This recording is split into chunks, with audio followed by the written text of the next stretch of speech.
안녕하세요. 시원한 한방경매 박시우입니다.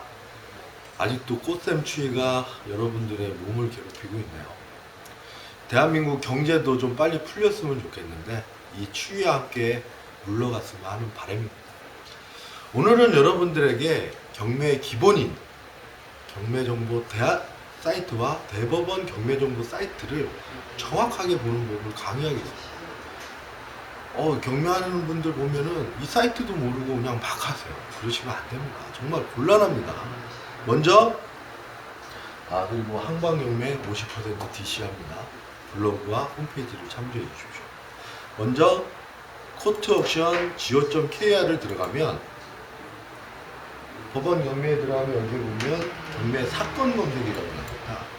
이곳에 지방법원과 번호를 누르면 관련 자료들이 쭉 나와요. 여러분들이 경매 입찰에 들어가기 전에 반드시 확인해야 하는 서류, 이런 것들을 표시해 놨어요. 우리가 경매 입찰에 들어가기 전에 경매 분석이라는 걸 하죠. 그 분석에는 세 가지가 있죠. 물건 분석, 경제 분석, 권리 분석입니다. 이 세 가지 분석을 하기 위해서는 제가 말씀드리는 15가지 정도의 서류를 확보하고 그 내용을 정확하게 검토를 하고 확인한 후 응찰하셔야 합니다. 15가지 서류를 순서대로 나열하는데 이거 제 블로그에 자세히 써놨습니다.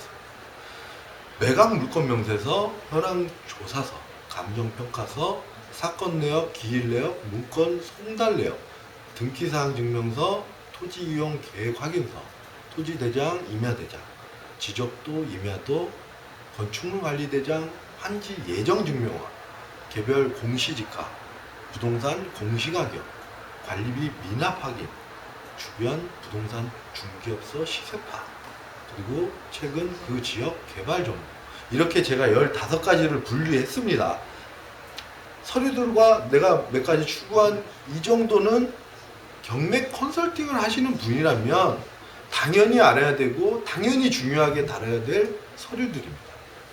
제가 맡고 있는 고객한테 이 정도 서류를 발급해서 주고 그 내용을 검토를 하고 확인하게 해주면 나중에 문제가 발생돼도 그 책임에서 어느 정도 자유로울 수가 있겠죠. 이런 서류 발급도 없고 확인도 없고 정보지 하나 달랑 가지고 주변에 말만 몇 개 들어가지고 고객한테 컨설팅을 해서 그 고객을 사기로 이끄는 거, 그건 정말 삼류들입니다. 그거는 정말 사기꾼입니다. 법원에 기생하는 많은 브로커와 삼류 컨설턴트에게 한마디 하고자 합니다. 제가 얘기하는 서류 정도는 이 정도의 정확한 정보는 고객한테 주어야 하고, 만약에 이 서류 이외의 사항이 발견되는 경우 그 컨설턴트도 예상하지 못한 사항이었기 때문에 면책과 그 다음에 고객이 별도로 민사집행법 등 절차의 그 문제를 해결하기로 한다는 등의 특약을 달아서 정확하게 계약서를 쓰시고 경매 컨설팅업을 하시면 떳떳하게, 그리고 집에 가서 2다리 쭉 뻗고 잠을 자실 수 있습니다. 제 말은 정정당당하게 하시라는 얘기죠. 인생에 기본이 있습니다. 그 다음에 요령이 있어야 순서가 맞는 거죠. 이 정도 정보에 들어가는 최소한의 비용을 들여서 자기의 노력과 함께 고객들로부터 경매 수수료를 받는다면 고객 역시 그 수수료에 대한 불만이 없을 것입니다. 그러나 수많은 컨설턴트들이 이 작은 경비마저도, 이 지식마저도 제대로 들이지 않고 정보지에 나와 있는 물건 그 내용과 그냥 주변에서 들은 몇 가지로 컨설팅을 하는 모습이 정말 안타깝습니다. 그런 삼류들에게 컨설팅을 받는 고객은 더욱더 안타깝습니다. 법정에 가면 너무 많이 봐요. 눈에 환하게 보이죠. 작업이라는 것도 그렇고. 자, 또 얘기가 또 약간 샜는데, 자, 오늘은 사이트에서, 대법원 경매정보 사이트에서 확인이 가능한 기본 서류, 어제까지 제가 며칠간 강의를 해드린 현황조사 보고서, 매각 물건 명세서, 감정평가서 말고 이 사이트에 있는 내역들을 다 확인을 시켜드리겠습니다. 세 가지가 사건 내역, 기일 내역, 문건 송달 내역에 대해서 먼저 알려드리도록 하겠습니다. 참고로 모든 경매 사이트 정보는 대법원 경매정보 사이트에서 파생이 됩니다. 여기 사이트에 제가 블로그에 제가 사건 번호 올려놨으니까 그걸 한번 보시면서 제가 얘기하는 거를 쭉 들어주세요. 사건 내역이란 대법원 경매정보 사이트에 사건 번호를 입력하면 나옵니다. 사건 내역에서는 다음의 내용을 확인할 수가 있는데 사건 기본 내역, 배당 요구 종기 내역, 물건 내역, 목록 내역, 당사자 내역으로 구분되어 있습니다. 먼저 사건 기본 내역 이 부분은 사건 번호와 사건명, 접수일자, 개시결정일, 담당계획, 청구 금액, 사건 항고 정지 여부, 종국 결과, 종국 일자로 구분이 되어 있습니다. 그리고 이 부분 바로 우측 밑에 현황 조사서, 감정평가서, 관심 사건 등록 부분이 있습니다. 배당 요구 종기 내역 이 부분에서는 배당 요구 종기 기일을 확인할 수 있습니다. 제가 늘 얘기를 해드렸듯이 수차례 말씀을 드렸습니다. 하나를 다시 얘기를 해드릴게요. 선순위 전세권은 배당 요구 종기 기일까지 배당 요구하면 소멸이 됩니다. 그러나 배당 요구 종기 기일 이후에 배당 요구하면 선순위 전세권은 인수하게 된다는 것입니다. 기억을 살리는 차원에서 사례를 한번 만들어 보면 2013년 4월 2일 전세권이 2억, 2014년 6월 2일 근저당, 2016년 4월 3일 임의경매, 배당 요구 종기 기일은 2016년 7월 9일이라고 하면 전세권자가 배당 요구를 하였다 해서 무조건 소멸한다고 하면 안 되겠죠. 큰일이 납니다. 만약 2016년 7월 10일이 전세권자가 배당 요구한 배당 요구일이라면 그 전세권을 낙찰자가 인수하게 된다는 것이죠.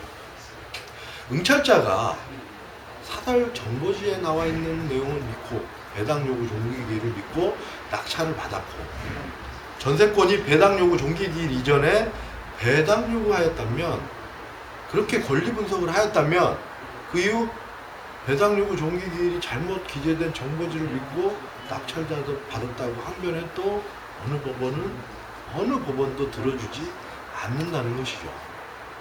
낙찰자는 법원 경매정보 사이트 이 부분을 사건 내역 이 부분을 인쇄해서 증거 자료가 돼야 실수가 있었어도 법원이 들어주게 되는 것입니다. 이렇게 중요한 배당 요구 종기기일의 확인을 이 사건 내역에서 확인하지 않고 정보지만을 맹신하고 응찰하는 사람들이 많다는 것에 대해서 저는 참 난감하게 생각합니다. 이런 문제가 생기면 본인만 억울합니다. 스스로만 억울하고 그 누구도 도와주지 않습니다. 저 박시우가 늘 강조하는 말, 부동산은 뭐다? 활용도다. 부동산 경매는 뭐다? 기본이 중요하다. 자, 그 다음 부분이 항고네요. 이 부분에 항고 여부를 확인할 수가 있는데 예를 들어서 2017년 2월 2일 날 낙찰을 받고 2017년 2월 9일 매각 허가 결정을 받았는데도 보름이 지나도록 대금 납부하라는 통지서가 오지 않으면 이 부분을 확인해 보시면 항고가 들어온 것을 확인할 수가 있습니다. 일단 매각 결정 이후에 항고가 들어오면 대금 납부 기한이 잡히지 않고 항고가 끝날 때까지 기다리게 됩니다. 그러면 제가 한번 설명을 했었지만은 다시 한번 환기를 시키는 차원에서 항고는 어느 때 하는지 간략하게 설명을 해드리겠습니다. 낙찰자가 2017년 2월 2일 날 낙찰을 받고 2월 8일 매각 결정 허가를 받았는데 해당 사건의 관계인이 다음 사유가 생기면 법원에 항고를 할 수가 있습니다.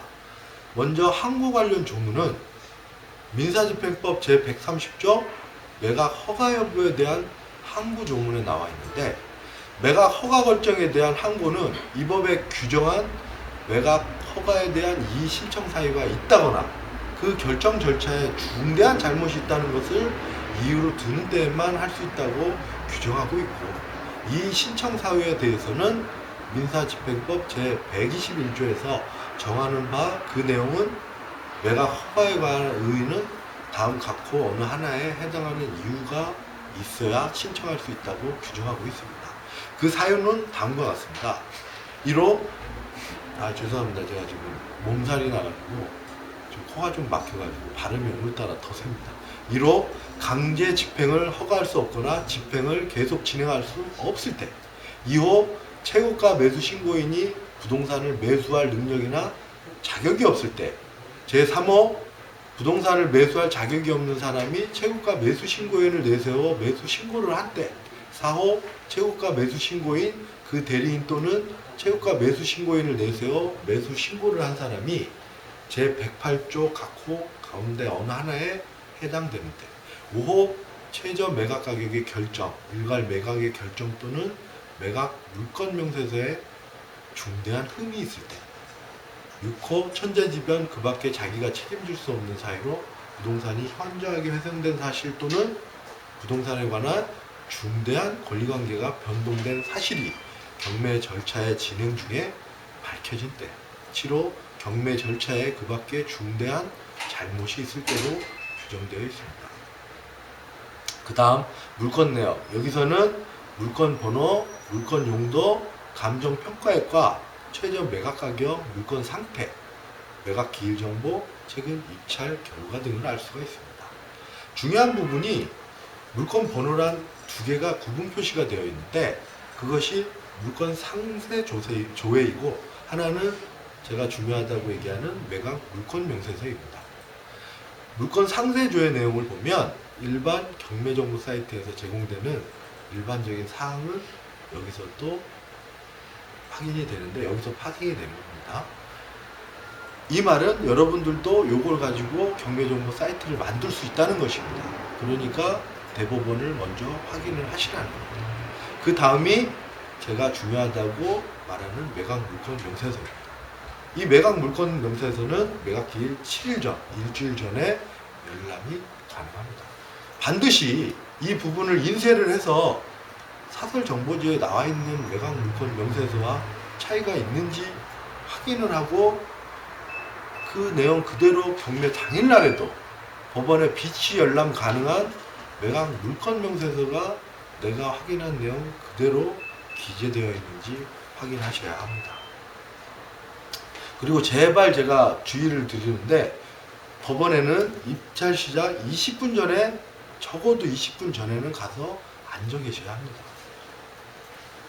혹 이런 부분이 변경이 되면 집행관이 그 변경된 부분을 고지하고 진행하도록 되어 있는데 이런 사실을 아는지 모르시는지 법정에 가면 늘 입찰 마감 시간 임박해서 와서 제출만 하고 가는 그런 사람도 있는데 좀 아찔하죠.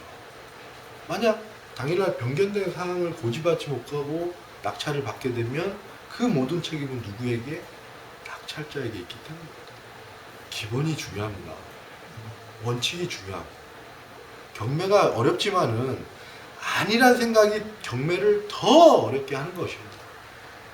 기본이 되어 있지 않기 때문에 경매가 어렵고 힘들게 느껴지는 거죠.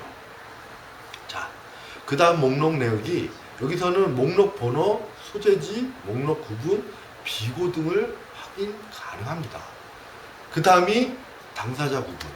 여기에서는 채권자, 채무자 겸 소유자, 가압류권자, 교부권자, 전세권자, 임차인 등 경매 관련 당사자들의 표시가 되어 있습니다. 이곳에 들어오면 이렇게 기본적 사항들이 모두 나와 있습니다. 여러분 좀 상기를 하십시오. 부동산 경매 응찰하라고 무언가를 확인하는 사람이라면 이 정도는 제대로 확인하고 들어가셔야 합니다. 제발 좀 기본에 충실하시길 바라겠습니다. 자, 기일 내역 부분을 보시면 다음과 같은 사항이 나옵니다. 물건 번호, 감정평가의 기일, 기일 장류, 기일 장소, 최저 매각금의 기일 결과가 나옵니다. 2017년 2월 3일 매각 기일 1억 원, 뭐 2017년 3월 매각계획 7천만 원, 뭐 3월 12일 매각 결정 기일 뭐 이런 내용들이 쭉 나와요. 그리고 그 다음 볼 게 문건 송달 내역 이 부분에서는 두 가지 자료 정보를 얻을 수가 있는데 문건 처리 내역과 송달 내역입니다. 먼저 문건 처리 내용 몇 가지를 보면 이거는 저기 제 블로그 글에 쭉 써놨으니까 제가 한 두세 개만 읽어볼게요. 2016년 2월 4일 등기소 인천지방법원 부천지원 등기과 등기 필증 제출 2016년 3월 20일 감정평가사무소 감정평가사 제출 3월 24일 집행관 현황조사 보고서 제출 뭐 이런 식으로 쭉 나옵니다. 뭐 채권자도 나오고 무슨 그 가압유권자도 나오고 국민공영보험도 나오고 채권자도 나오고 이런 식으로 쭉 나와요. 이런 게 쭉 나와서 끝에 보면